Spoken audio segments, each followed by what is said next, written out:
Hi, welcome back to the 1 in 20 show. This is a festive Christmas edition with my co-host and a man who shares the same name as me, Evan Reed. Welcome back. Oh, buddy, how we doing? 1 in 20 show alumni, episode 9, going way back.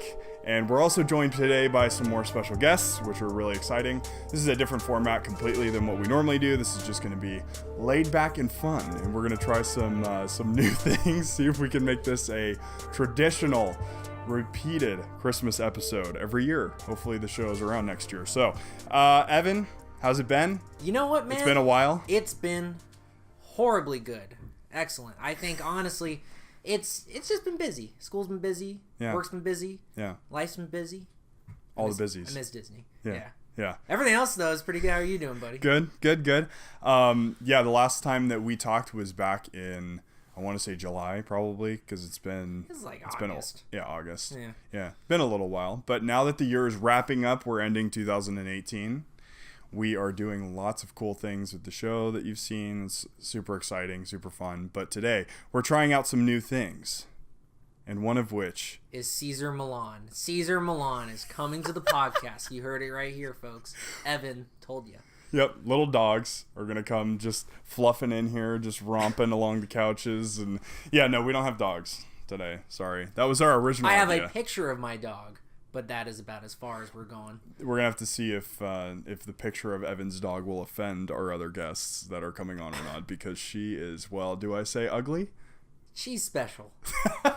She's a dog of many talents. Well, first off, we're going to start off by doing a dramatic reading with sound effects of The Night Before Christmas. Evan, don your garb. Your reindeer garb. Oh.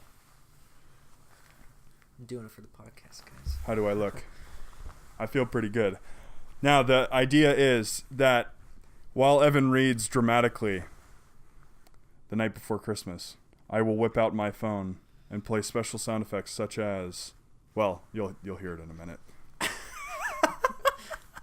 'Twas the night before Christmas when all through the house not a creature was stirring, not even a mouse. The stockings were hung by the chimney with care, in hopes that St. Nicholas soon would be there. This didn't take much thought at all. No! The children were nestled all snug in their beds. DJ Khaled, while visions of sugar plums danced in their heads. And Mama in her kerchief? Handkerchief? I don't know what that is. Handkerchief? No, it's a common kerchief. I don't remember that. And I in my cap had just settled down for a long winter's nap, when out on the lawn there arose such a clatter, I sprang from the bed to see what was the matter. Away to the window I flew like a flash, tore upon the shutters, and threw up the sash. Oh, this is great. This is my ASMR part. Oh, no. The moon on the breast of the new fallen snow gave the luster of midday to objects below. When went to my wondering eyes should appear but a miniature sleigh and 8 tiny reindeer. This is the build-up. Directed by Michael Bay. With a little old driver, so lively and quick. Knew in a moment it must be Saint Nick. More rapid than eagles, its coursers they came, and we whistled and shouted and called them by name. Now Dasher, now Dancer, now Prancer, and Vixen, and Comet, and Cupid, and Donner, and Blitzen. That was a bop. To the top of the porch, and the top of the wall. Now dash away, dash away, dash away all. As dry leaves that before the wild hurricane fly, when they meet with an obstacle, mount to the sky. So up to the housetop the coursers they flew, with a sleigh full of toys, and St. Nicholas too. And then a twinkling I heard on the roof, the prancing and pawing of each little hoof. What was that? As I drew in my hand and was turning around, Down in the chimney, St. Nicholas came with a bound. He was dressed all in fur from his head to his foot, and his clothes were all tarnished with ashes and soot. I didn't change on that one, sorry. A bundle of toys he had flung on his back. Oh my gosh, this is long. I think you're probably reading every verse. I am. From I'm just it. going to skip a little bit. Yeah, skip ahead. Skip to the end. He was chumpy and plump, a right jolly old elf. And I laughed when I saw him, in spite of myself. A wink of his eye and a twist of his head soon gave me to know I had nothing to dread. He spoke not a word, but went straight to his work and filled all the stockings, then turned with a jerk. This is a weird, like... And laying his finger aside of his nose... This is really meta all of a and sudden. giving a nod up the chimney, he rose. Wow, this is very poetic. He sprang to his sleigh. To his team gave a whistle.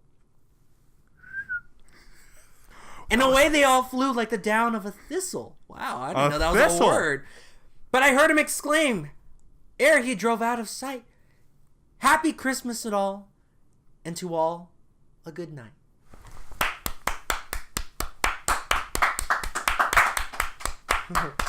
All right, now that we got that out, that was much more awkward than I thought it would Majorly be. so. But yeah, Honestly, you know what? That's the entry Evan, into our show. Here's how today. this is gonna go, okay? First of all, Christmas is gonna come and go, okay? It started in August. Christmas started in August this year, okay?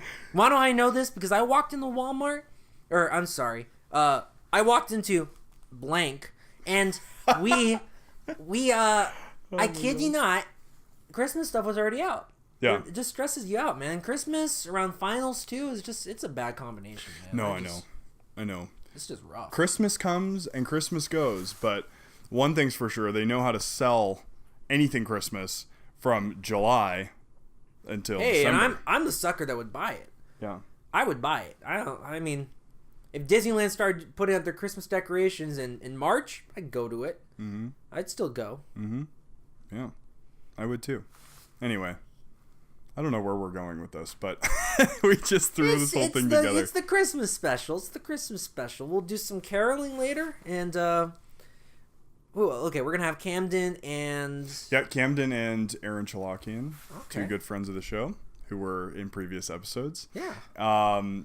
Yeah, but let's get back into kind of what you've been up to as well, because this wouldn't be the 1 in 20 show without something intentional.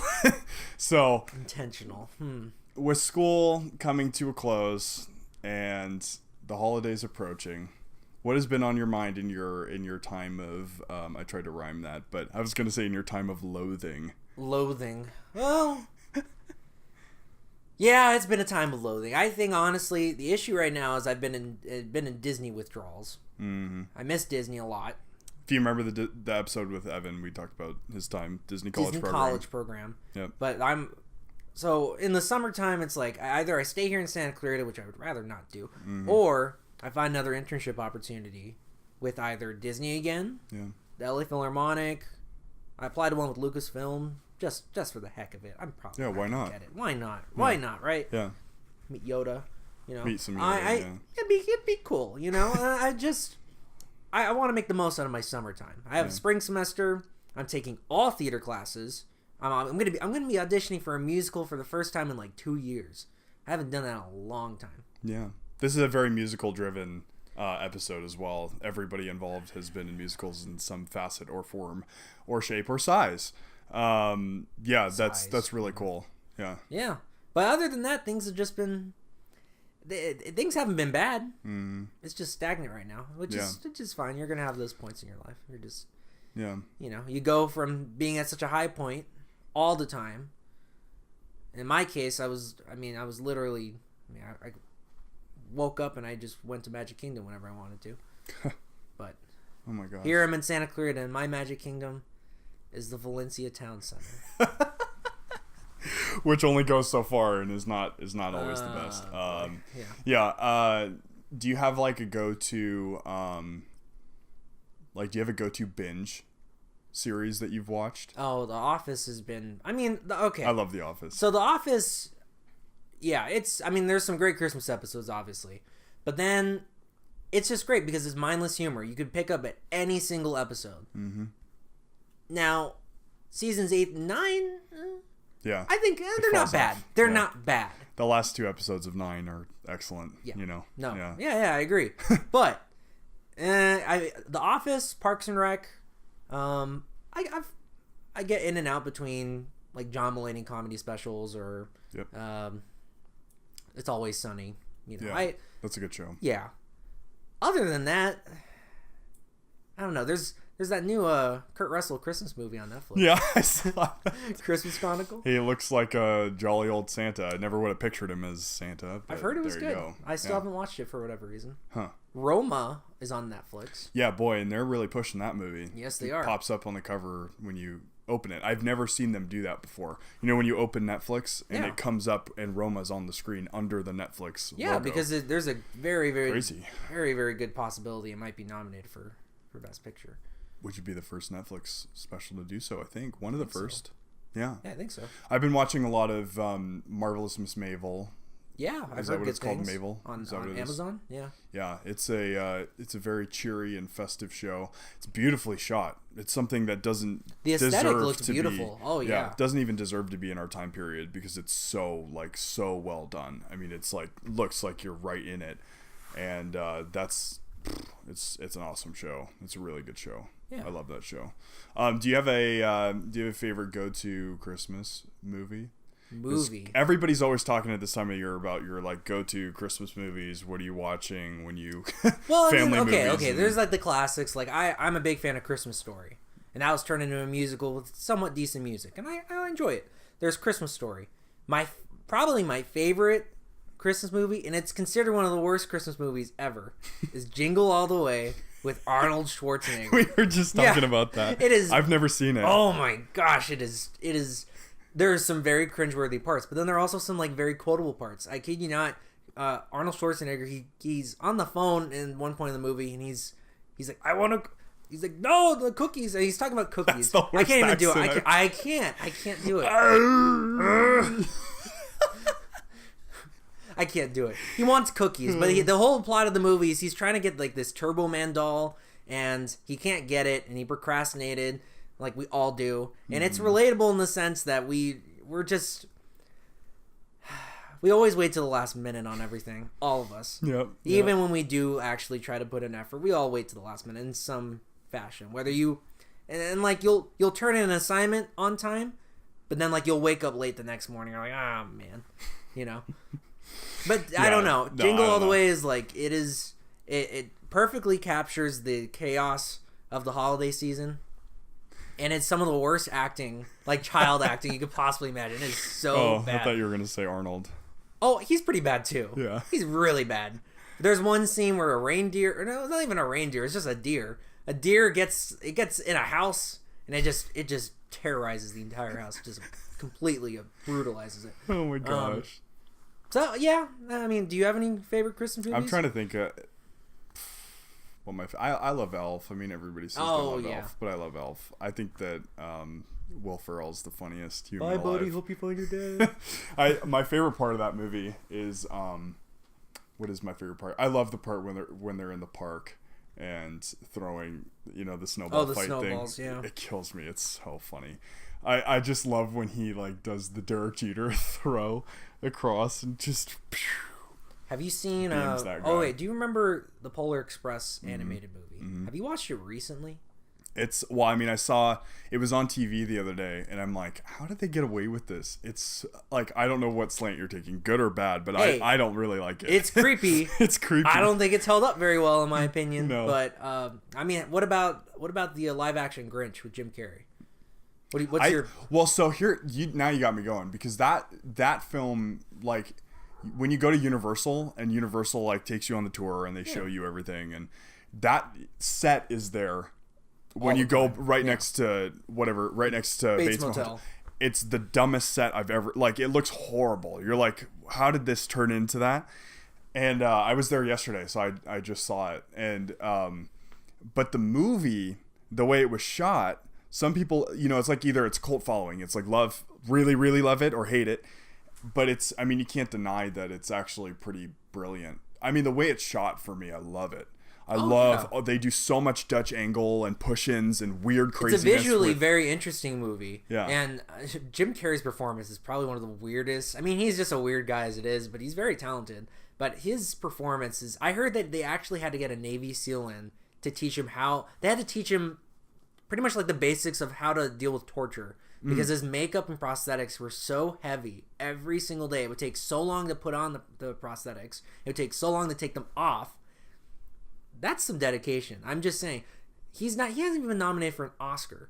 He's been nominated for 2 Golden Globes, and he won both of them. Okay? Now I'm on a rant about Jim Carrey. I like Jim Carrey. Okay, you know what I saw? A funny thing off of that is on Instagram, I saw somebody, like when people do those fan edits and they make it look like it's actually like a behind the scenes thing that somebody did, like a featurette. Well, so I was watching this one clip because, he did that thing about his method acting. What is that on Netflix? I don't remember what it's called, where he does the method acting for that one movie. Oh, Man on the Moon? I know you're... Oh, Andy. What is it? Jim and Andy. Jim and Andy. Yeah. There we go. Well, somebody took... Because he does that he's heavily talking about his himself during the film, like as a part of the featurette. They took clips of the Grinch of him getting prosthetics on. I don't know if you've seen this. I saw it, yeah. And they put it together as if he was talking about it. And then I started thinking, wait a second, he does that for every role. He's like always so invested in his characters in every role that, that's probably why Grinch is one of the best movies ever, because he actually... for Christmas movies. Yeah. The movie creeps me out to all ends, but I can totally appreciate his performance.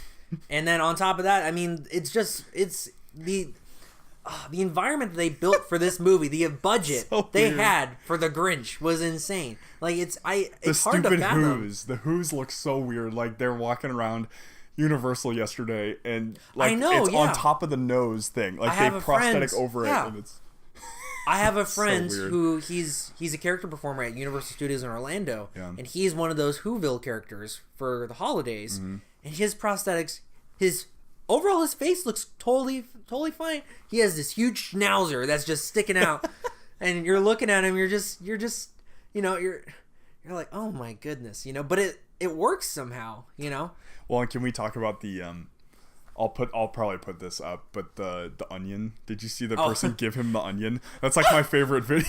That's like my favorite video. My favorite part is when he takes it, when he goes in and he's like, and then he just goes. He licks it. Just some random onion. And then he's like, ooh, I like this. And then he puts it on the tree like this. Think of his hands like, thank you. Oh my goodness. Such a weird character. When we were there yesterday, me and my girlfriend, she wanted to see the tree lighting thing. Yeah. She's like, and he's standing over there, like, to greet the kids, and it's like, meet Grinch, and then on the other side, meet whatever this dog's name is. And I'm just like, man, these sucker people. Anyway, and she's like, I hate him. And she's like, but I want to see the tree lighting. And I was like, well, he's right there. Don't you want to go say hi? And she's like, no. And I was like, man, I wish I had an onion. Because can you imagine how many times now that they're getting handed the onion? What are they going to do? I mean, I bet you at this point, there are probably so many onions that are passing through those gates of Universal Studios. They don't even know what to do with it, honestly. They got rid of the Shrek ride, so they can't make any, like, onion analogies. Like, yeah. Onions have layers. I have layers. Ogres have layers. Yeah. Yeah, no, I don't know. It's so weird. It's so funny and weird. But, yeah, and can we talk about how Universal, we stayed and watched the Harry Potter on the castle thing, which is cool. Yeah. It's really cool. And something, actually, this might be good for you, briefly. Disney special effects versus Universal special effects. Ooh. Because Universal, all of their rides are projected. All of them. I know. I mean, there's the Mummy at Hollywood. That's it. And the Hippogriff There ride, are no practical sets on that. No. I mean... So who does better projections between the two? Ooh, okay, so we're talking projection mapping. I think it would probably have to be Disney. I think so. Yeah. But with that in mind, Universal, you're right. All they have is screen-based attractions. That's all they have. Mm-hmm. And I don't know if that's just lazy. I don't know if that's like space restrictions. It might be lazy. It might be really lazy. It's cheaper. It is cheaper. Sure, yeah. But I mean, like, just to give you an example, Universal Studios, we have here at the Hollywood location, we have the King Kong attraction, where it's not even an attraction. You go on the studio tour, No, it's a studio and then tour. your tram drives through the King Kong thing, and then later on you drive through the Fast and Furious thing. Yeah. Two just buildings. They're just buildings with two huge screens on either side, okay? Yeah. Universal Studios in Florida, they literally copied and pasted those small little sections of the studio tour and created them into their own attractions. Still, two screens on either side, no real big difference. I think it's infuriating. Because Disney, they'll use like screens and stuff, but they'll try to incorporate that with at least animatronics practical ride, something just to give it some, some life to it, I haven't been it's to so be fair. weird. I don't In know. It's fairness, so I haven't been Universal. I haven't been Hollywood in probably like 8 years. So I was there when the Gibson Amphitheater was still there. Yeah. That's Before not Hollywood, before Harry Potter. Oh, Harry Potter. Yeah. Yeah, Shrek isn't even there anymore. No, they changed it. It's Kung Fu Panda. Yeah. I went on it. It's pretty cool. I mean, it's just- not I'm- Jack Black. I'm tired- It's a bunch of Oh, secondhand. no. Yeah. I don't know. No, to answer your question, Disney, I mean, their projection, their one big like fireworks show is on their honking huge Cinderella castle, and it's called Happily Ever After. The show's like 25 minutes, and they incorporate pyrotechnics and this beautiful soundtrack and the most fabulous projection mapping you could possibly imagine. It's very nice. Yeah. It's very nice. But yeah, Universal, no, come on, don't be lazy. Yeah. Well, that closes that part of that segment because we'll be right back with Aaron Chalakian. Welcome back to this special episode of the 1 in 20 show where Santa is going to do some ASMR with his reindeer and his elf. Welcome to the show, Aaron Chalakian. Thank you. I'm so happy to be here. I hate this so much. Woof, woof. Oh no, we just killed his ears. We just talked about not being loud. I'm sorry, Chris. I'm taking mine off because I'm the host and I don't have to wear this. Oh. And I'm the co-host, so I don't have to wear it either. Well, I You don't can have just- to do anything, No, you but I don't. want to, and that's Oh. why I'm keeping them on. You know what? I am not gonna try to take that away from you because we are dissecting Thank you. the lyrics from Baby It's Cold Outside, which, by the way, are What? now under a Segue. lot of heat. Aaron, Yes. why? Why is this show Honestly, song? the only so let's talk about the song "Baby It's Cold Outside." Everybody knows this song. Everybody sings this song every Christmas. And I remember in high school, I joined the club of "That's a bad song. It's bad and gross." And honestly, the only reason I can think that people think that it's bad and gross is because of the one line, "Hey, what's in this drink?" Because the rest, I mean, like, I get, and he's not like forcing her in any way. He's like offering her to stay, basically. It's like, oh, but it's cold. Oh, but, and he changes his intention with each line. But Because I remember- it's that one line Yeah. that gets to everyone. And I That think, one? Just yeah, the one you said? that's the one. They always say like, oh, what's in this drink? He's roofing her, and Yeah. that's not what's happening.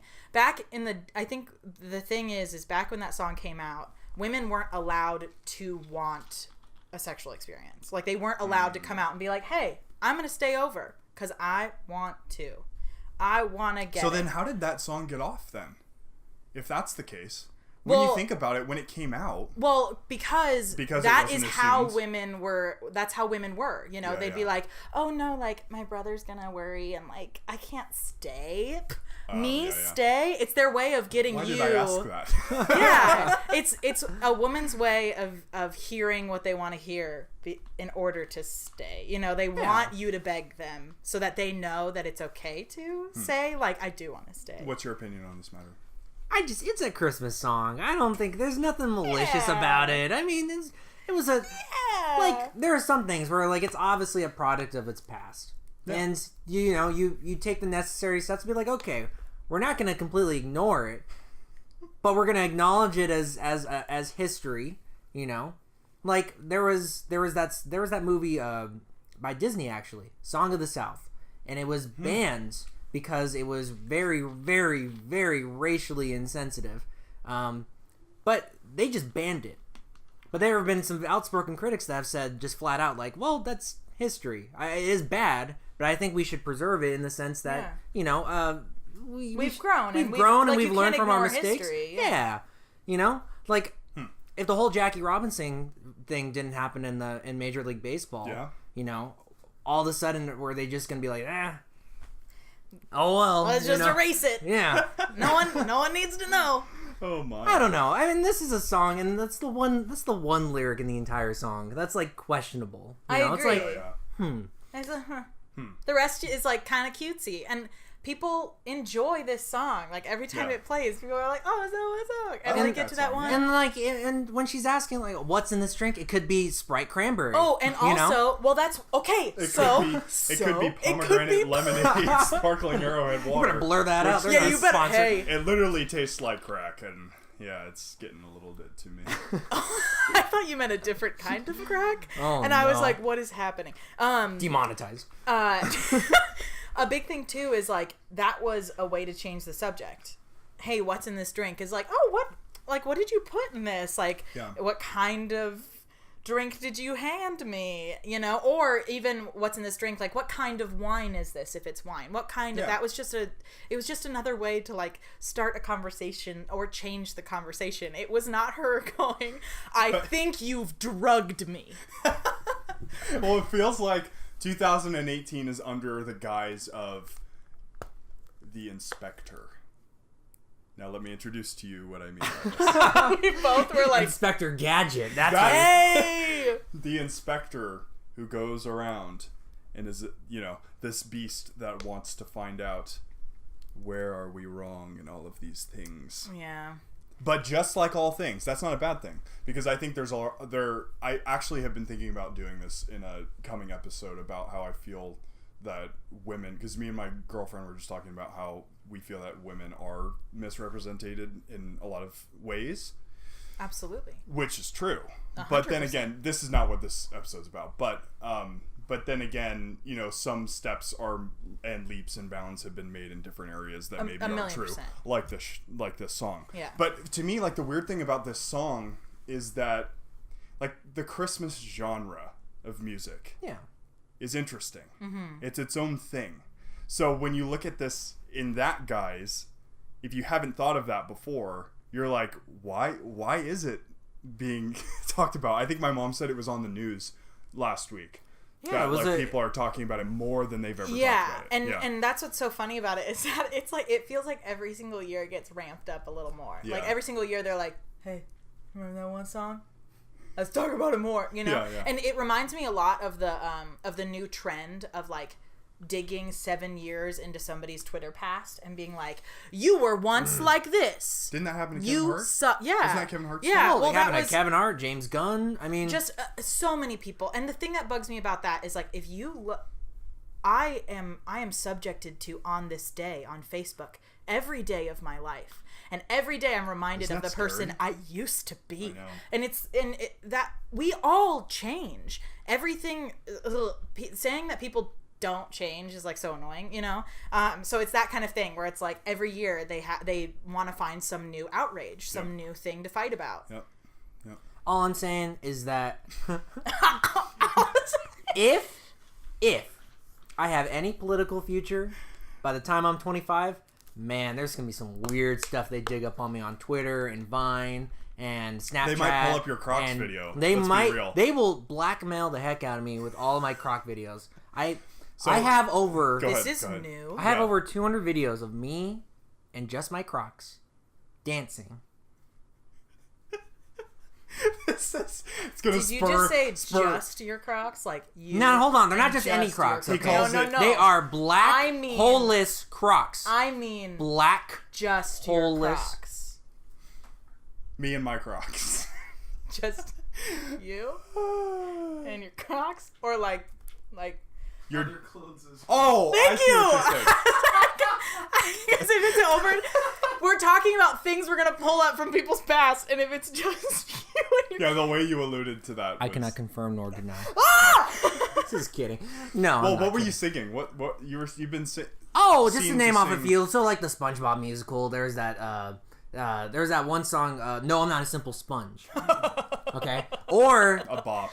Yeah, or you know, the Bob. typical A Mariah Bob. Carey, SpongeBob. or Beyonce, or Taylor Swift, or occasionally Newsies would come on. There was one video that's just absolutely You're toxic. seasoned that day with those Crocs. I was seasoned the day. I'm just saying. I kid you not. My voice was so raw, and it sounded like I had like smoked like 50 packs of cigarettes like in that minute. It sounds so bad. that minute. But like my. the timing is perfect because I have it on me. I have it on my Crocs. I kind of go back and forth, and then all of a sudden I get it on my shirtless roommate who's halfway across the room, and he So just there is nudity. there is mild nudity. It's Yeah, PG. It's PG. Yeah, it's hilarious. That's awesome. I Got need a to ton see of these. retweets. I'll show it to you. In the, I guess we'll kind of close that. I mean, well, actually, I will say, if you could replace that lyric in the song, going back to "Baby It's Cold Outside," you could replace that lyric. Would the entire song change? Because it's like a Jenga tower, where if you pull that lyric out, I feel like the whole song I love loses its that. purpose because it's a good song. Hey, what's in this drink? But- It's cranberry Sprite. Instead of whatever he says, we keep what she says, but he Oh just my tells her. gosh. It's I LaCroix. like that. It's look. Wait, that's so funny. I'm pulling up the lyrics. I'm not just on my phone. No, but no, you're if, good. If Let's say you took that lyric out, replaced it with something else. This is LaCroix. this is LaCroix. It's smart water. It's boxed water. These are my Crocs. These are my Crocs. You know what? I think that wins. I think if it was just, hey, what's in the? These are my Crocs. Because that then it old becomes lady. a meme. Yeah. Then it becomes a... Here's man, what I'll I miss say. Vine. I don't think we need to, but if we were to, I think it would be better if we changed his line more than changing hers. Because I stand by that's a thing people like. If you get handed a drink that you didn't see someone make, that also sounds weird. It also sounds like I'm No, talking on a about serious roofies. note, But don't take drinks from just random Don't people. take drinks from random people. Watch people make your drinks. But like, let's say your friend makes a drink in front of you, and you're talking to somebody else, and you look back, and you taste it, and you're like, "This is so good! Like, what is in here?" That's a normal thing to say. I've said it a million times. Well, so what if it was a role reversal? What if you flipped the parts? Yeah, if you flipped Then it, it I don't works, think. Yeah, doesn't it? let's flip it. Right So here, right now. instead Go. of... Okay. Yeah, you can do that. I don't mind it. Hey, what's in this drink? Baby, it's cold outside. Because then I don't know. then it works. It's still weird, but it's not as weird. I don't know. It's only weird because of the way we just delivered it. Yeah, that was I know. Baby, it's cold outside. I know. These are my Crocs. These are my Crocs. What are those? Okay, anyway. One of my favorite "what are those" is the kid that just starts crying. Have you seen that one? It's just like a little boy where you're like, "What are those?" and like pans up to his face and he goes, "Ah!" He just loses it. Daddy, Ugh. do I look Do I look like? We should have a Vine episode. Oh, I where we love just Vine. talk Oh, about Vine. I no. love Vine, man. Yes, I agree. R.I.P. That'd be man. great. I saw they came out with like Vine 2.0 or something like that. It came out for a little bit, like a couple Yeah, months ago. Did they ever launch though? That never came out. It Because was TikTok's like the big thing right now. Yeah. Wait, It okay. may have been a Talking about beta. Christmas, I do have to say, one of my coworkers, and he's gonna kill me for telling you this. One of my coworkers is on tour with Rudolph the Red-Nosed Reindeer as Santa Claus. Wait, what do you mean on tour? It's like the musical is. You've never touring. seen it? No. Rudolph didn't the even know Red-Nosed that Reindeer. existed. Rudolph the Red-Nosed Reindeer is a musical, and it's touring right now. I don't know where he When was in it, Indianapolis. When was it on Broadway? It wasn't on Broadway. It's just a musical Off that Broadway. tours. No, but- no, way off Broadway. Like what? Oh, like it's a tour It's for musical. kids. Anyway. It's for kids. I did not know this. Anyway, Oh he my is gosh. Santa Claus, and Uh-huh. I told we bond over Vines, and I told him that every single day that he's on tour, I'm gonna send him a Vine, and I have held my word. And every now and then he would send me remakes of Vines, but it's him dressed as Santa Claus. Oh my And he's made them as Santa Claus, so he did that Merry Christmas Vine where it's like, Happy Christmas is Christmas. Merry Christmas, Merry Chrysler. He did that, but dressed as Santa on the set. So he's Oh like, he my has like fake gosh. Christmas trees behind him and all that stuff. Literally, that's what he looks like, except for he has got like little marshmallow eyebrows. But Well, what a Merry coincidence. Christmas. Earlier, we were trying to test the limits of what I can do with this costume piece.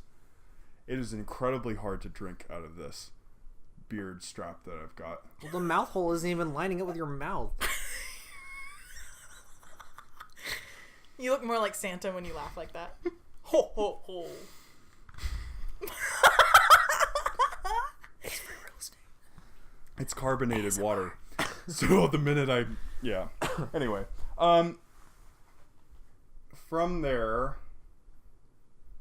this is now actually more of a good talking point question, because those are funny. But I want to ask you about your podcast, because you just started it. Yeah. And where did that come about? I'm such at a loss. I'm at a loss for words today. So I'm wearing the same mask, so I'm gonna take it off. Oh, it's because you're getting into character, your method, and yeah. every time you put that on, you turn into Santa. My friend Delaney Peterson and I started our first podcast ever. It's called Someone Else's Problem, the podcast, and it's a write-in advice. What? That's not how you say that word. It's a write-in advice podcast with a musical theater twist. Mm-hmm. So how did that episode work? Yeah, go right. For it. So there we have a Google forum which is completely anonymous, so anybody can ask us any question. We answer your questions. We give you some answers, and then we give you a couple of musical theater songs that we think match your problem or might help your problem, and sometimes they're just musical theater songs that we think you might enjoy. There's no rhyme or reason to what we do, but we love it so much. And we have also started special episodes, which is us describing the synopsis of our favorite musicals. So that way we give you a little background. Pretty smart. Yeah, a little bit of background behind the songs that we're giving you when we give you advice.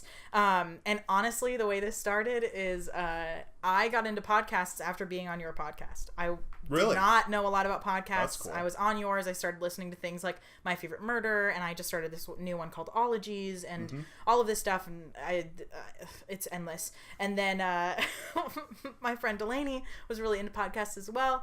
And one day I literally texted her and I was like, let's start a podcast. And she replied and she was like, good, I have so many ideas. And that's what happened. Yeah. Like literally, and I think within the next week, we made our first episode. We wouldn't have been able to do it though without all of the help from our friends, because we have a wonderful friend named Noah and her boyfriend Ryan. And Ryan is a sound guy. So he is all the way up in Santa Cruz, and he edited our first episode, taught me how to edit our other episodes, helped us get everything on my computer up and running through FaceTime. It was just this big thing, but we are enjoying it so much, and it's really nice to connect more with the musical theater community, because it is such a community. Yes. And we are such big ol' nerds. So it's so hard to no, you're not a nerd, and it's so hard to find the. Yeah, we all are, actually, now that I think about it. I think, so here's a funny thing. Now that you kind of talk about that, and I think about this so much, the reason I ask you guys around to be on today's thing, too, which is more laid back, I think about my network, my immediate network of people that arose out of musical theater backgrounds and people that I'm friends with who are in the arts. And I always wonder, what if we all make it up together? To the I've top. been thinking about that forever. I always wonder about what friends of mine will go, because you guys are, everybody I know that's in the arts is doing things actively to try to build themselves as a person. Of course. And Jimmy Marino, who's a good friend of all of ours, who we all know at least. I was on the phone with him the other day, and he was just saying, he's like, if one of us came up, I think the other ones would follow with. I always wonder about that. Well, you know what I mean? It's interesting. I completely agree with that, and I think that all depends on who we have as people surrounding us. In terms of, that depends on the person that makes it. You know, that sounds weird, but if the person that makes it is generous and knows that they have a friend that could do wonderful things. Yeah. So Jimmy actually is making his short film Into Light, and he asked me to be the second AD on set with him because he knew that was something that I'd be interested in, and he knows that I'm aiming toward directing. And it's friends like that where you know that, and same, I feel that way about you. You and I have this constant push for each other where we really care, and we really want each other to succeed. And that's the thing, is that's when you know that idea is going to happen is when you have a basis of friends that are all supportive and understanding and have that drive. Because if you don't, then you feel like you're dragging people up rather than rising at the same level. Yes. Perfect. I mean, perfect summation of it. I'm going to wrap this segment because I know that you have to get out of here. I do. And time flies by, but thanks for joining us, Erin. Thank you for having me. Me and Evan have got one more left. One more. One more surprise guest coming at you. We'll be right back. We're going to be so surprised. Welcome back, everybody, to the 1 in 20 Show podcast experience. Is that what we're calling it now? We're joined now by my friend Camden Expino. Oh, Camden Espino. I'm glad to be here. Welcome glad to the show. Yeah, thank you for having me. Yep, he was episode 2 Back before we started video. Back in the old days. Back in the very old days. Evan, you were the second episode of video. I think so. I was just thinking about that. Chris over here, you can't see off camera, was episode 1 before cameras, episode 2 before cameras. Yeah. Well, Camden, tell us about New York. How is New York in the winter? Oh, New York in the winter. My goodness, where do I even begin? State. Well, there are many pros and cons about New York in winter. One, I think the main pro, though, is that the smells kind of get turned off. Yeah. The sort of living garbage smell of New York that just like... when it gets above 65 degrees, everything kind of blooms, right? Mm-hmm. So the trash bags start to aromatize in the air like a bed of flowers. But when you have snow, it's all covered up, and you're too cold to smell anything anyway. Yeah. And then the con of New York in winter is everything else. Mm-hmm. It's brutal. I hate it so much. Well, I mean, this makes me like wonder. Christmas time in California with no snow? Well, I mean, the weather we've been very, very privileged. I mean, it's been in the 60s and 70s. Yeah. And a few weeks ago, it went down to the 50s. With a hint of rain. Oh, with a hint of rain. It. 50s with a little bit of drizzle. Oh my goodness. Was chaos. That's winter for you. It was chaos. 405 shut down. The Grapevine shut down. That's serious. The Grapevine actually shut down. Yeah. Because they got snow. Yeah. We didn't. So. What do you prefer? I'm curious. I think if I were to spend a white Christmas maybe out of the city, but otherwise I would not spend Christmas in New York. Yeah. Just because it's so New York City is such an individual city. It's the city where you develop yourself in that space. It's not really something you go to for family. Yeah. And I think everywhere else, especially here in Santa Clarita, where no one leaves or comes, everyone can just grow old here. And Many people are coming. Yeah. They're just leaving. Yeah, we're filling up. We don't have any more space. we don't. Yet we're still receiving more people. Yet we receive people, and Now- it's always. I'm just curious. Do you like the aesthetic of having a white Christmas? I should say. I'd say it's never been something I've had before. I've never had personally a white Christmas. It's always been a moderately temperate Christmas with maybe some wind or some clouds, but never a white Christmas as it were. Yeah. The closest I'd say I'd get to a white Christmas was I got a white Saturday in like late November. Mm-hmm. That was fun to deal with on Sunday morning. Although Thanksgiving parade was cold this year. Thanksgiving parade, Which you okay. went to, didn't you? And I went to it. Yeah. So the day of Thanksgiving parade, it was like hovering around 22 degrees. But there was so much wind. It felt like around 10, 11 degrees. And what do you do at that point? Like, I don't even know what I would... you can't even Die. Yeah. It's hard to stand still. Your body literally just like forces you to breathe, and you're just like, oh my god. Yeah. Well, you probably had to invest in like some proper outerwear too. I did. After that day, I was like, well, it's time to It's time to wise get up. serious about it. We're done with the sweaters. Now in for We're the done big with heavy the coats, the sweaters. down Absolutely. jackets. Yeah. The down jackets and your big parkas and what have you with the fur line. It just stinks because you can come down to California and you'd look stylish as heck Oh yeah. here, but you'd be way too warm to actually enjoy being in that kind of attire. You know? couldn't. No. It's definitely that is a geographically locked garment there. Yeah. So, with the advent of the Christmas season coming upon, New York, Yeah. Broadway switches its season to the new season, and as we were just talking, King Kong is a flop. I believe it's probably gonna do well for maybe half another year, because the I guess the advertising's pretty effective, I guess, towards the more touristy crowds. Like, I was walking out of JFK to head home here, and just like the whole hallways were dedicated to the new King Kong show and how it's so spectacular with the new puppet, and the puppet, it's gorgeous. It's really a stunning puppet, but nothing else. No, the choreography was just kind of all over the place. I don't think there was a whole complete song in that whole show. There was maybe one. Really? Maybe one where the song began, you heard the lyrics, and then it ended. Like, Oh there my. was a whole song right there. Everything else, it started, and then they like said their last line, but the song kept going, and it was like, oh, never mind. They're just going to use this music as a scene transition. Oh no. And But like, now you can't on Broadway though. That is that. You know what I mean? But here's the it's thing. like they were trying to reconcile the fact that they wanted a movie on stage, so they were throwing away things that you would do in a traditional musical to try and recreate a movie. Sure. And I think they took out too much in trying to streamline the story so that technologically it looks like it's one cohesive piece. They're like, we can shirk on the writing or the character development or writing good songs for the show. Sure.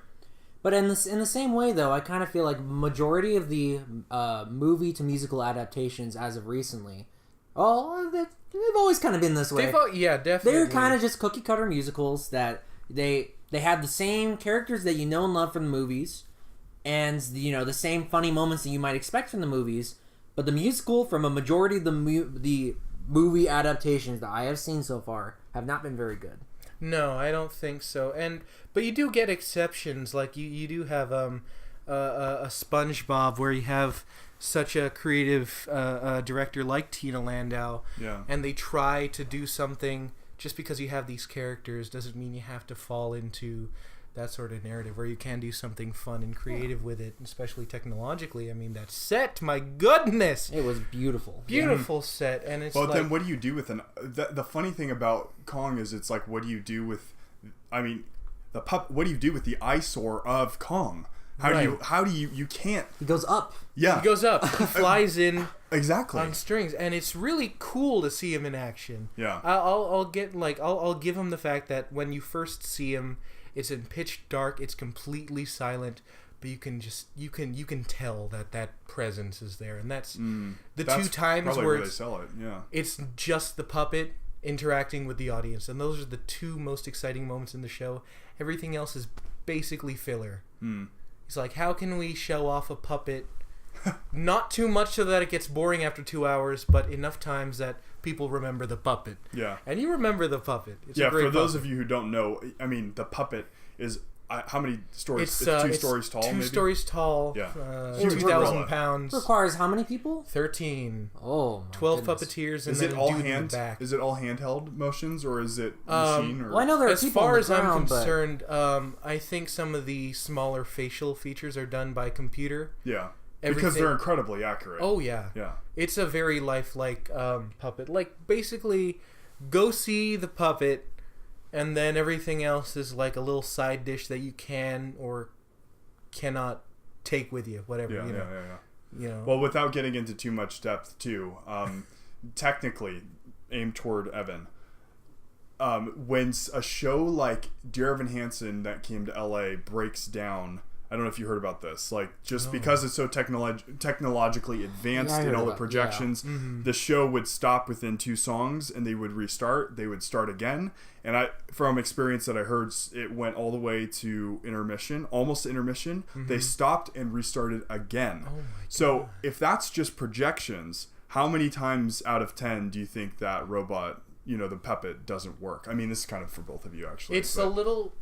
I think with Dear Evan Hansen, which is like entirely automated, every scene transition is done by robots or whatever. Sure. You have a lot less leeway than the sort of hybrid system that Kong does, where it's they do require robots to take it on and off the stage, but once it's on, you have dudes pulling strings or pulling ropes, and you have a lot of freedom with that. Yeah. Any drawbacks you think to having technological stuff on stage? Well, okay. The biggest example of this would probably be the Spider-Man musical that came out. Oh yeah. Maybe gosh, it's been a It's while. almost been 10 years. 2010, Yeah. 2010. I wanna It had say. a soundtrack by Bono and the Edge, and the issue was that the previews lasted. About half don't quote a me on year. this. The previews lasted about as long as the actual runtime, which is bad. That's not good. Yeah. They invested, I think it was like $75 million into just the set, getting the actual flying mechanism to not kill the actors that were flying across the stage. I remember there was one incident too where, Peter Parker's trying to save Mary Jane, and all of a sudden his cable snaps and he flies into the orchestra pit. And that was it. And then they kept having to do previews to try to get down the safety measures and make sure it was safe, and they just didn't want to close it, you know? Yeah, and then Tina Landau, what's her name? Director of Julie Taymor. She was the original director. She got fired because her idea just wasn't working, and then they got a new guy to write basically a very cookie cutter script, as you said, and then just the end result was something really unremarkable. After all that work and all that money to just try to money.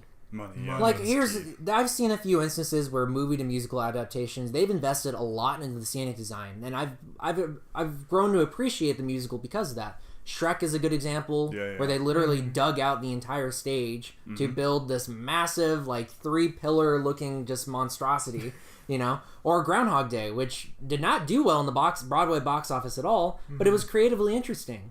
They actually took a second to actually look at the source material and say, hey, what can we do differently? You know, and SpongeBob is a great example of that. The scenic design, and you can correct me if I'm pretty sure it was majority of the scenic design was like recycled materials that you'd find in the ocean. You know, so which is amazing. Yeah, and the music with SpongeBob and Groundhog Day and a few other musical adaptations were actually decent. They were actually very enjoyable to listen to, and it was a good experience for you to watch. And technically speaking, they were very complicated shows, but you know, I think it paid off.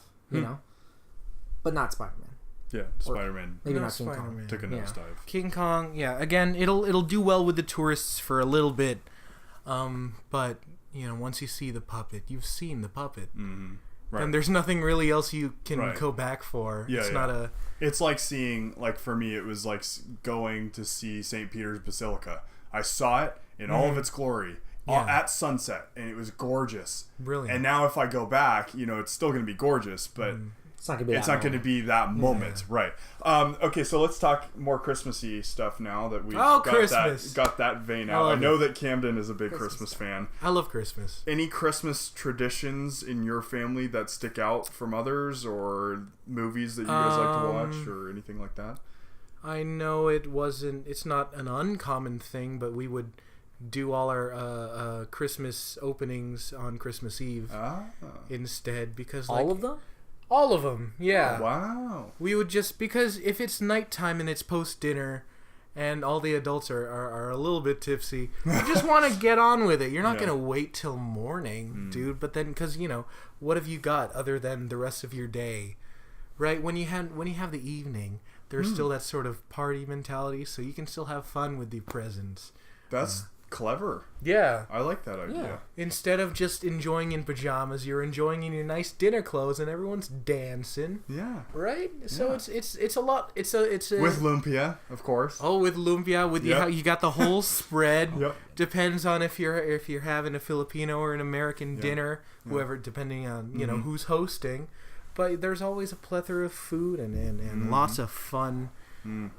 Christmas is a joyous holiday. Yeah, I've decided also that La La Land is a Christmas movie. It is a Christmas movie. I've decided that it is a Christmas movie it is set in because Christmas. it begins in Christmas and it ends in Christmas, so it is a Christmas movie. That's the end of it. I'm now watching it because, like, it's gotten so much flack too, like from what I've heard recently, and I'm like, how could it? I don't care if it's a bad movie or not. It's one of the most enjoyable watching experiences. In regards to the whole Moonlight La La Land thing, Moonlight, it deserved to win, and it won. Right. After a hiccup. It did win. But La La Land is one of those movies where every single time I watch it, I'm in complete awe. Okay? It's one of those movies where it puts me in the mood for Christmas. It does. Unintentionally. I'm not sure if that was Damien Somehow Chazelle's. It does. Because yeah. It gives you like this... I don't know, it gives you this like giddy about Los Angeles. It has a really good aesthetic to it. Yeah. Yeah. And because of that aesthetic, you're like, oh, LA during the Christmas time is awesome. You know what I mean? Like, I know for sure that Descanso Gardens has like that beautiful Enchanted Light Forest thing. Mm-hmm. There's... If you go downtown towards like City Hall or like Grand Central Market... It is beautiful in there now. It is beautiful. And you think about all those moments in La La Land where it's like, they go to the Griffith Observatory and you're like, oh, that'd be great to go right now. Oh, yeah. And the way they shoot it is, it's so beautiful. I was taken aback by that. I think that might have been, because a lot of people have grievances about the story, and I get it, because, but who cares? I was sucked in by the way it looked. Yeah. What a beautiful it film. Really captures a feeling. Yeah. And that's usually what I feel like the Christmas season is about also. Yeah. It doesn't matter, you shed all of your daily sort of struggles in the Christmas season just to be with family, and you stop time and you watch all these old movies and listen to a bunch of old songs. Yeah. Like, it's La La Land should be a Christmas movie because it does elicit such a great emotional response. I don't care if it's a perfect movie or not, because it's not. And you might say whatever this about the story and how it's about two privileged white kids trying to make it and they don't, and there's like, whatever. It makes me feel good, and I love watching it during Christmas time. Now, it's a Christmas movie. Is there any Christmas movie that you absolutely hate? I wouldn't say I hate. Hate's a strong word. Hate's a strong word. Strongly dislike. Strongly dislike, or even just. I don't dislike. think there's, because like a lot of the bad Christmas movies were right in my childhood, so they hold a special place. Like Jim Carrey's The Grinch, we were talking about that earlier. I don't care how bad of a movie it is. It's a classic, because right when I first saw it, I was a baby, so it doesn't matter how bad I think it is now. Right there. That would have freaked me out as a kid. Subconsciously, it's always going to remain as a good memory, Yeah. And that's why I love the Christmas season. It's like, you can't hate too many things. It's like it comes and goes, and then you have a whole nother year's worth of troubles. And it's like your Christmas things that you hate, you're not going to hate them in January because they'll be gone.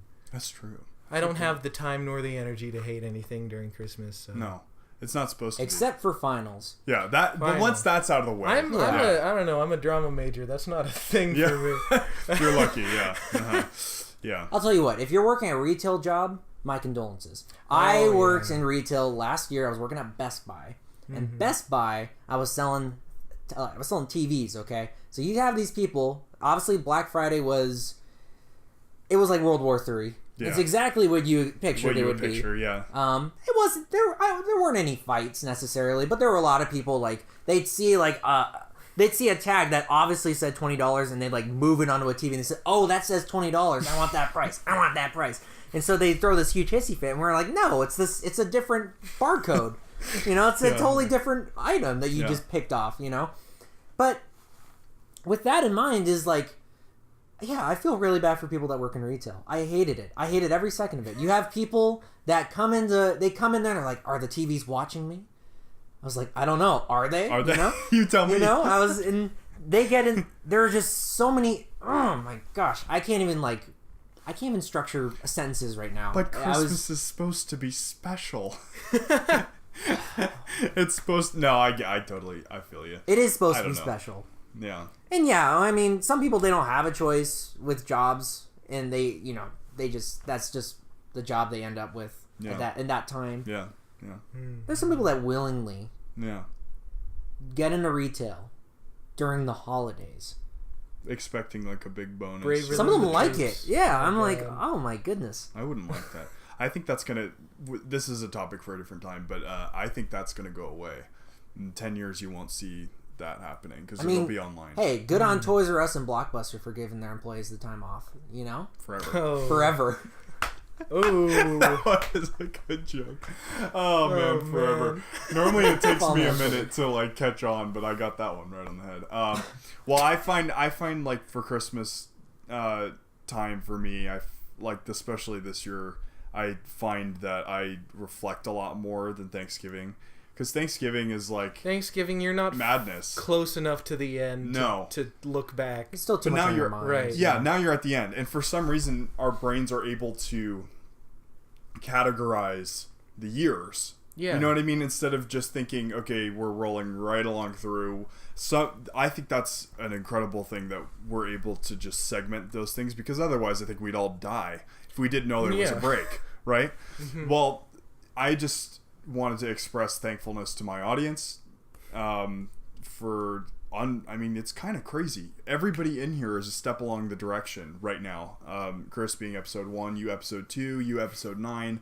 I just did a solo episode that was episode 31 since July, which is awesome. I can't believe that stuff like that is happening. But thankful for my creative friends that are pushing me to grow. And with this, it's just so cool the avenues that I was able to reach just through starting out with my core friends that, like, you know, you guys, the guys that like we ran through the trenches together in high school, and you know, with all of our artistic endeavors, and to see you guys moving on to good stuff, and Aaron who is on, and all kinds of people, it makes you realize like you can go to that next stage. And I think that camera just cut out and died. Well, say goodbye, because I'm going to finish it on here. This is a slow pan. There, I'm going to zoom it out. Super casual for the Christmas special. This is a very... Say hi to Chris over there. Can you see Chris? I think you can. Thank you for supporting us this year. It's been wonderful. We're so excited to keep moving forward in the new year. Lots of new guests and fun things. Say goodbye. Oh, My probably friends. so out of Bye. Am I Take care, even buddy. in frame? There we go. It's a nice slow pan, but follow us Instagram, Facebook, and Twitter at 1 and 20 Show, now on Spotify and Apple Podcasts, as well as YouTube. Thank you, my friends, for being on today. Thank you, everybody, for watching and for supporting the show. We will see you next year. Merry Christmas. Merry Ooh, Christmas to Merry you. Christmas.